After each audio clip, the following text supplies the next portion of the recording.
Hey, everybody. This lecture is going to be focused on goal setting and common training goals. So, we have moved on from the foundational sciences that go into strength and conditioning, and we're starting to move into our programming, exercise, and coaching exercise section of the class. And that all begins with goal setting. So, let's go ahead and take a look. Here are your learning objectives for this section. I always remind you that the learning objectives are great to come back to after the lecture to look at your notes, compare your notes to the learning objectives and your personal understanding of the lecture content.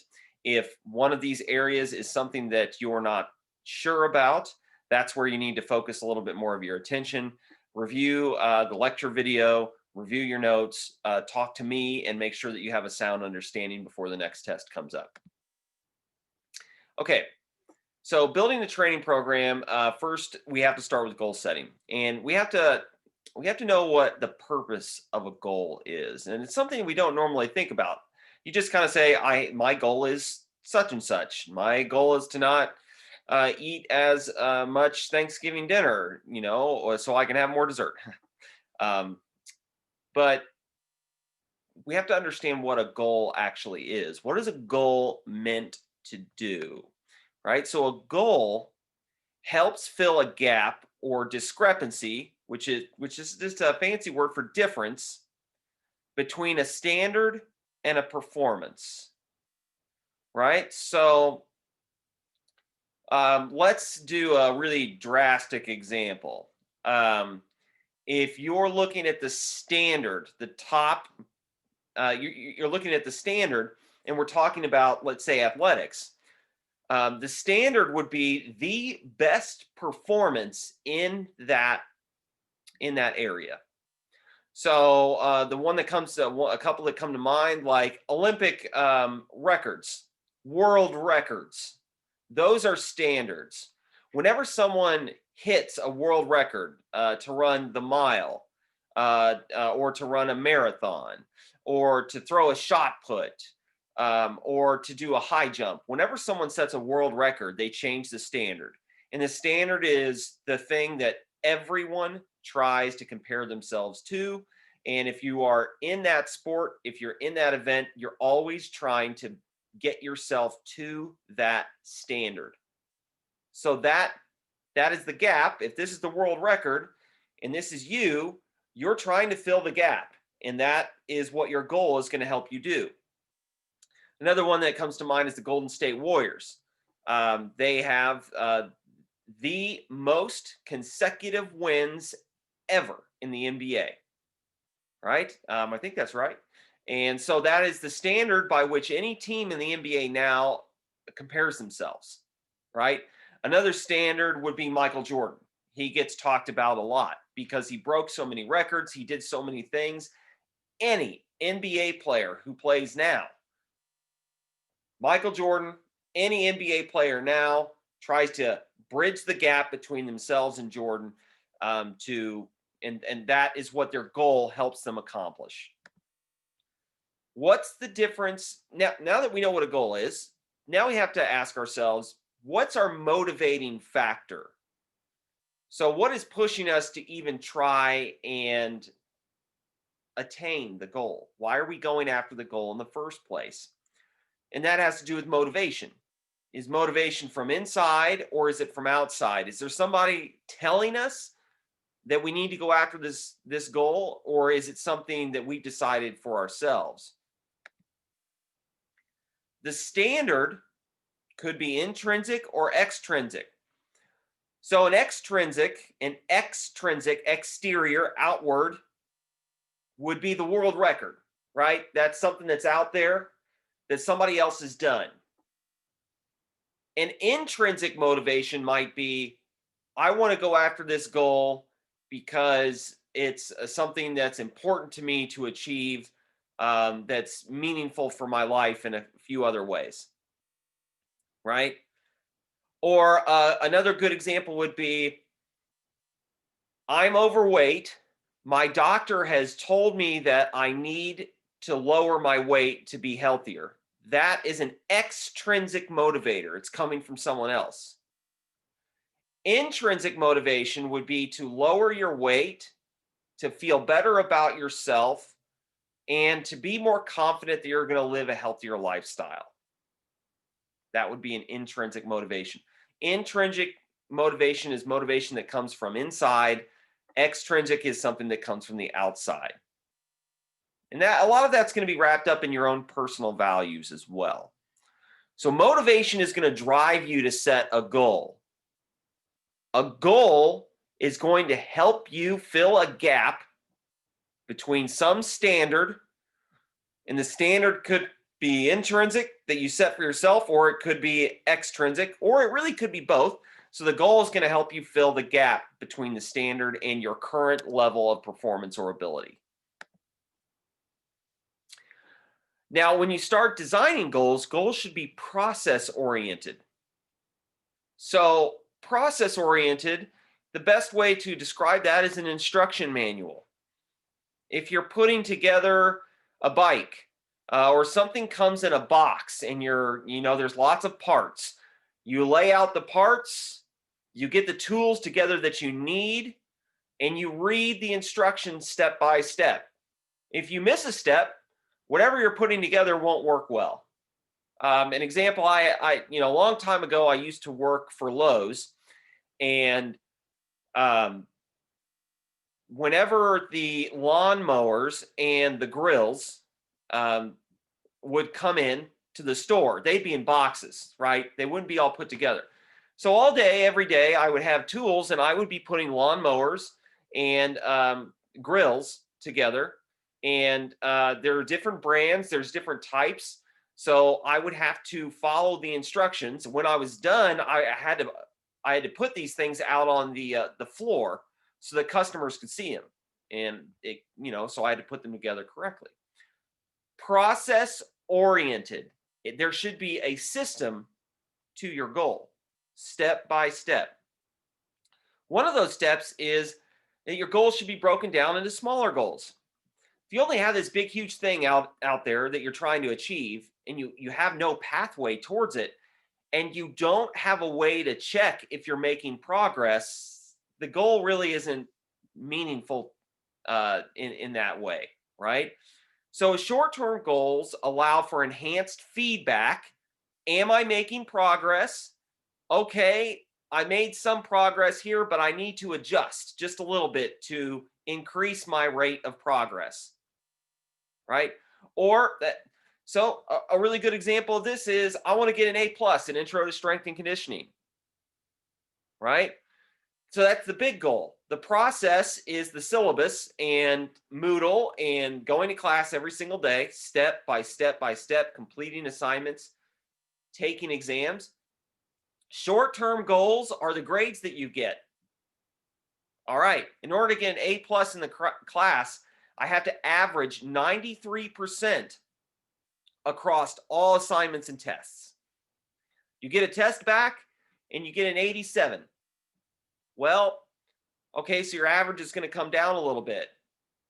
But that is some feedback. That is a short-term goal that you just achieved. You know what you did wrong.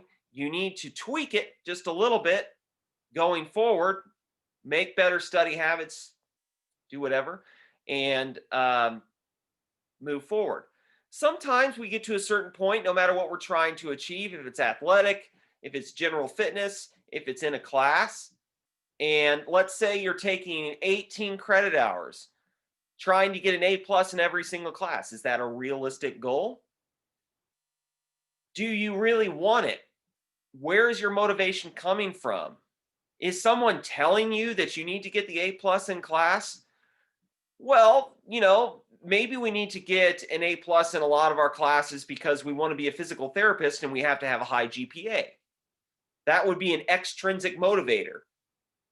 Intrinsically, though, are you motivated to do that? Maybe that changes. Maybe you find out that's not the path for you and you don't need that high GPA. That extrinsic motivator goes away and you are driven by your intrinsic motivation. Maybe your goal becomes unrealistic, which is perfectly fine. Did you go too hard, too fast? Right? if this is where process orientation comes in. Your goal needs to be process oriented. And a big part of that is little goals along the way, making really measured steps. If you try and do too much too fast, you might miss something. Remember, it's like an instruction manual. So if you skip steps or you try to do too much at once, you might get burnt out. So what is a good way to make sure that you're setting up a process-oriented goal? We're going to learn how to build a goal using the acronym SMART. My guess is many of you have heard of SMART goals. SMART goals. S stands for specific. M stands for measurable. A stands for attainable. R stands for relevant. And T stands for time bound. Okay? So you've got to have to assess each goal using the SMART criteria. You have a goal, and I'm going to ask you several times after this lecture, is the goal a SMART goal? Is it a SMART goal? So I'm not really saying, is it, academically a SMART goal? I'm using the acronym SMART. Does it fit SMART criteria? Is it specific, measurable, attainable, relevant, time bound? So you have to have, is it very, very specific? I want to lose weight. That's not specific. How much weight do you want to lose? All right. And why? Is it measurable? Right? How much time do you have to lose the weight? Exactly how much weight do you want to lose? Is it attainable? Is it actually realistic? Right? So I want to lose 20 pounds in 2 weeks. That's not attainable. I mean, it could be, but it's not safe, right? So that wouldn't be realistic. Relevant or realistic. Is it relevant to you? Do you need to lose this amount of weight? And do you have a time element built in? Right? Weeks, months, days, hours. So if we're going to break it down even further, here's a list. You need to, if we're applying SMART goals specifically to fitness, athletic achievements, just movement-based criteria like we're looking at in this class. So you got to establish a quantitative method to measure goals and define criteria for success. Quantitative means numbers.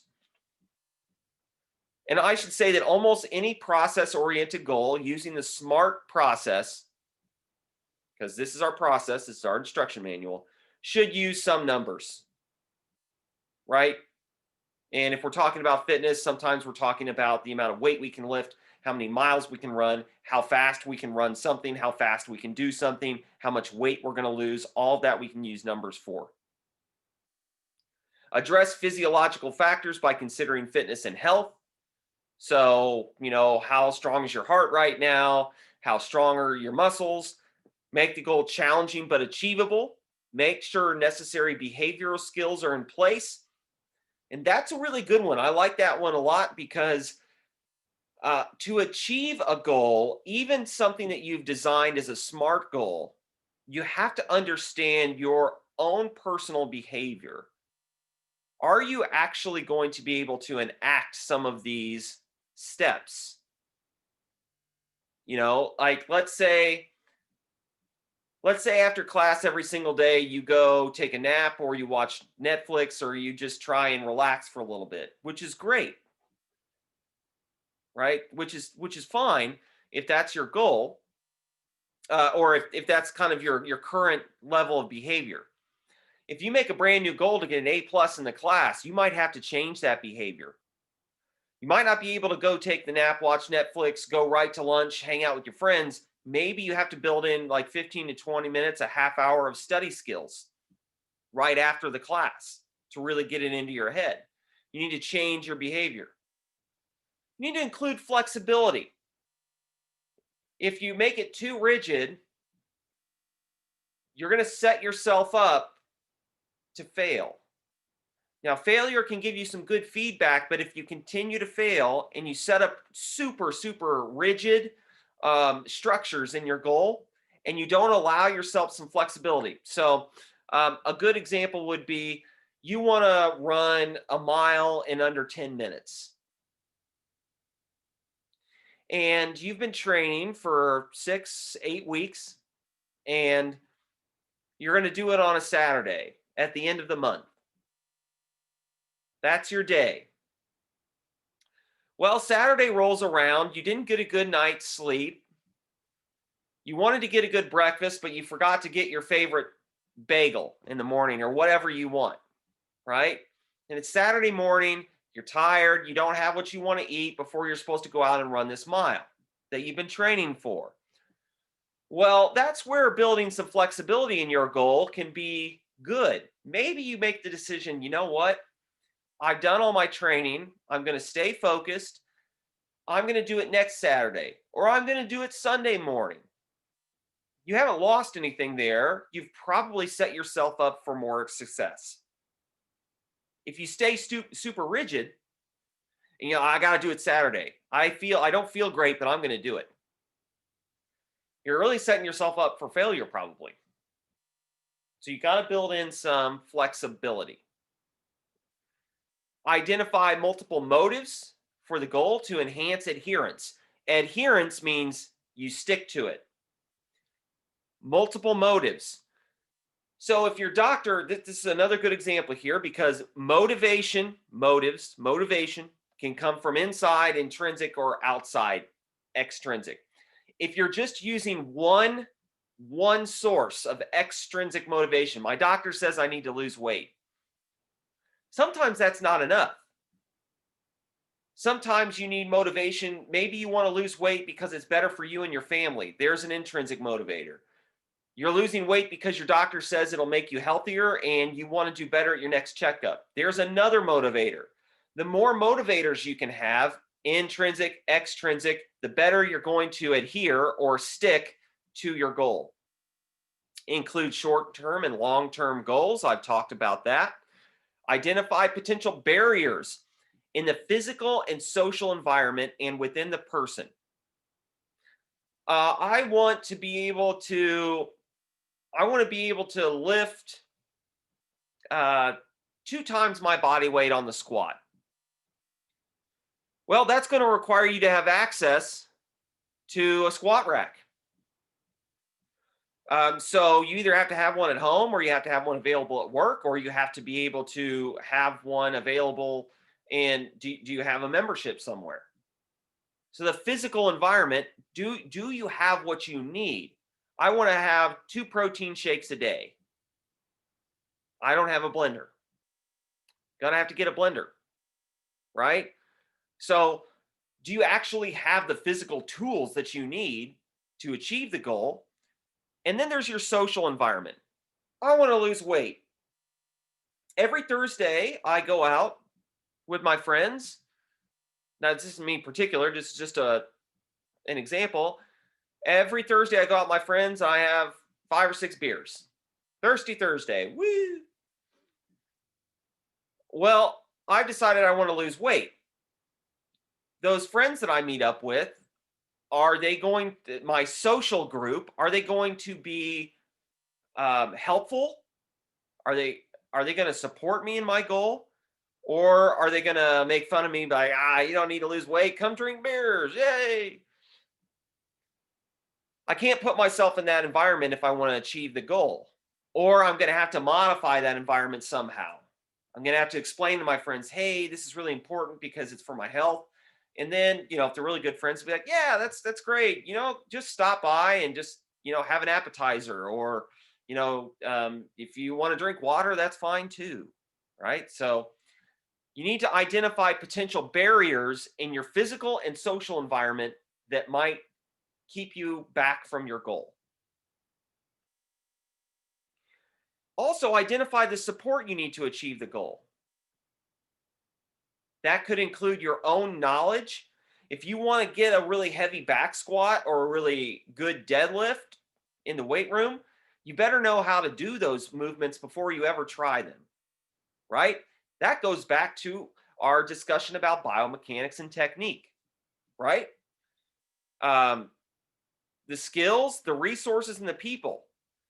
So if you're building a process-oriented goal, you want to make sure that you have everything in place, like the things that you need physically, the support that you need from people around you, resources that you can use if you, so for instance, in your class, if you want to get an A in class and you don't do well on the first exam, what resources do you have available to you? The professor, the academic resource center, the counseling center on campus at Franklin, right? So what resources do you have available to help you achieve your goal? If we're talking about a physical health and fitness goal, what resources do you have available as you start going towards your goal? Okay, so let's talk about what are some common training goals in strength and conditioning. Now that we've talked about how goals actually work, it's going to be nice to take a look at what are some common goals that people like to train for. And as we move forward into these goals, realize that a lot of these goals overlap, right? Some people will train specifically for one, but a lot of people will train for multiple at a time. So strength, okay, when we talk about strength, what does that actually mean?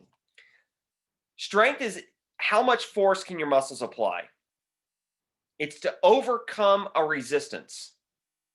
So you're moving a mass, whether it be a barbell or this is a hand grip dynamometer. We have one of these in the lab, and we will use one of these in class to help you get an understanding.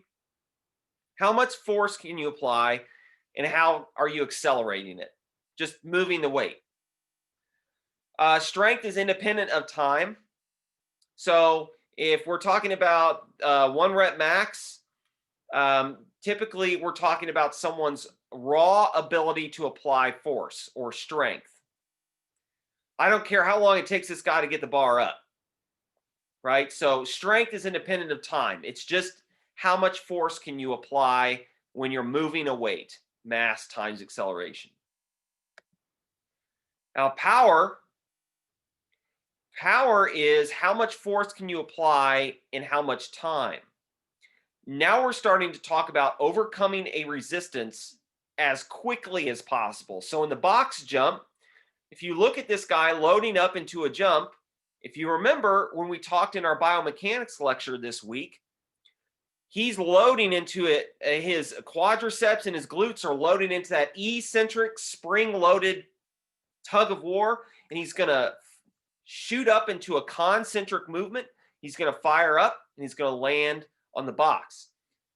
So doing that movement pattern, his set amount of weight is his body weight, and his goal is to move his body weight as fast as he can in as short amount of time as possible. So he's applying strength, but very, very quickly. So now we're bringing in an element of time. When we talk about power, we're talking about how much force can you apply, how strong can you be in as short a time as possible. That could be throwing a baseball, swinging a golf club, or doing a clean and jerk, right? Power clean. This is a snatch, actually. So Olympic movements are a really good example of this because you're talking about massive amount of weight.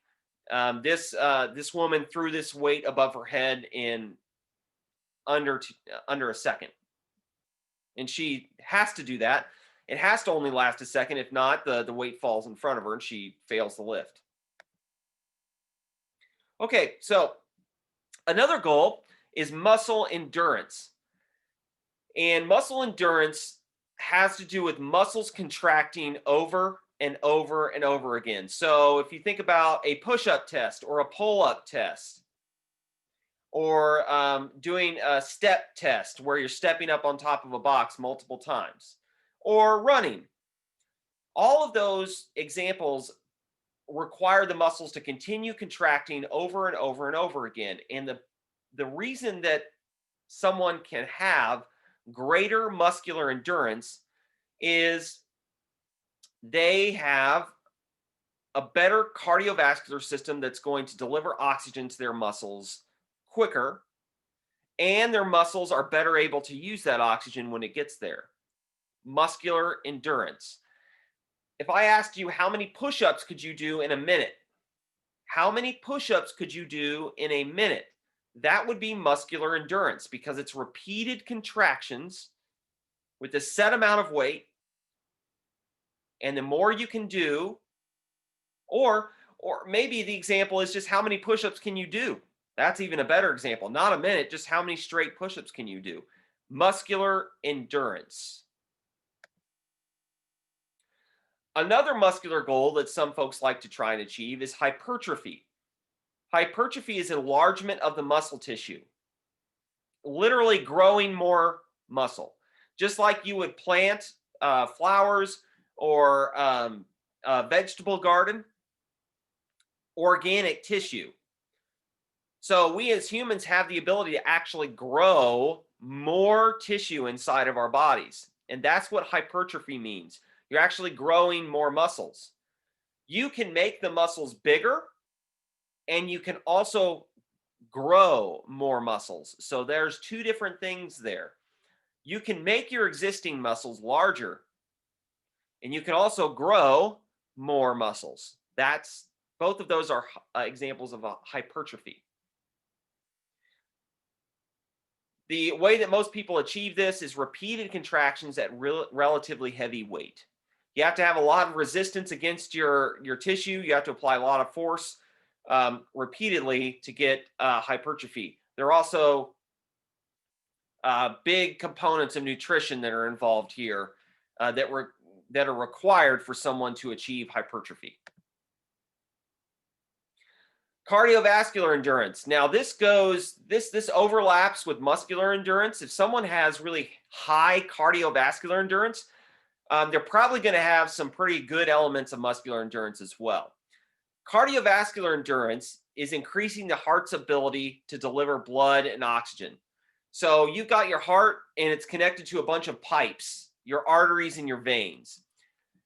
And the ability for the pump or your heart to do its job is going to allow you to increase your fitness if you increase the strength of your heart and the delivery of blood in your arteries and your veins. Cardiovascular endurance. Typically, folks that have high cardiovascular endurance, you're talking about endurance athletes, swimmers, runners, people who move for long periods of time will develop lots of cardiovascular endurance. Another common goal is weight loss. And I also like to call this energy balance. Typically, when we're talking about energy in the body, we can measure it in a lot of different ways. And one of the most popular ones is calories. So when we're talking about weight loss, I'm not talking about muscle. I'm not talking about fat. I'm talking about just general weight loss in general. General weight loss in general. That's a good sentence. I'm talking about overall weight loss. So weighing less on the scale. We can talk a lot about if someone's losing weight, are they losing fat? Are they losing muscle? We can get into that conversation. We actually talk about that a lot in some of the other classes in exercise science. But if we're talking simply about weighing less on the scale, it's pretty simple. Energy in minus energy out. Are the calories that are coming out of your body more than what you're eating or you're taking in? If that's the case, if you're outputting more calories than you're taking in, you'll lose weight. Now, some people can take that to the extreme. If you really want to lose weight quick, you'll stop eating, you'll stop eating at all, which is not healthy. But there are a lot of nutrition elements with physical activity that we need to take into account. But simply, if you're going to lose weight, you really have to take a look at your energy out versus your energy in. Then there are really, really, really specific skills, right? If you're a sport athlete, and like a hockey player, you're going to have very specific skills, especially like with a goalie, where you have to be very mobile, you have to be very quick, right? If you're talking about like an Olympic lifter, an Olympic weightlifter, you have to know how to handle the weight. You have to know how to put the weight on the bar. You have to know where to put your hands. If you're talking about like a lacrosse player, using the really specific equipment. Sorry, lost the word there. Um, Using a really specific equipment like a lacrosse player would use is different than a hockey player would use, is different than a shot putter would use. So, all the goals that we talked about, there's way more goals that you might try to focus on if you're really trying to be very specifically good at one thing especially for a sport. Mobility and flexibility are goals that people will try to achieve. So being able to move your arms and limbs into a greater range of motion can be really helpful, and it typically overlaps a lot of goals. So if you're talking about power, if we're talking about power, and we're talking about that Olympic weightlifter that's doing the snatch or the clean and jerk as fast as possible, that person has to have a lot of power. They also have to have a lot of mobility and flexibility. You're not going to get the weight above your head and squat down as low as you can if you don't have mobility and flexibility. Other goals in the strength and conditioning and fitness industries also include clinical goals. So we're talking about someone who may have had heart surgery, may have had knee surgery, and they're really learning how to use their body after they've been injured again. So that there are a lot of goals that go into rehabilitation. And then, kind of like I said at the beginning, this is a picture of some ladies that are completing a Spartan race, right? Um, they have to have a lot of goals. They've got to have mobility. They've got to have strength. They've got to have muscular endurance to run. So a lot of times when we're talking about overall fitness goals or athletes in particular, they're going to have muscular endurance. They're going to be powerful. They're going to be strong. They're going to be flexible, right? So um, typically when we talk about all these goals, there's a lot of overlap in when people are trying to achieve them for whatever they're trying to do.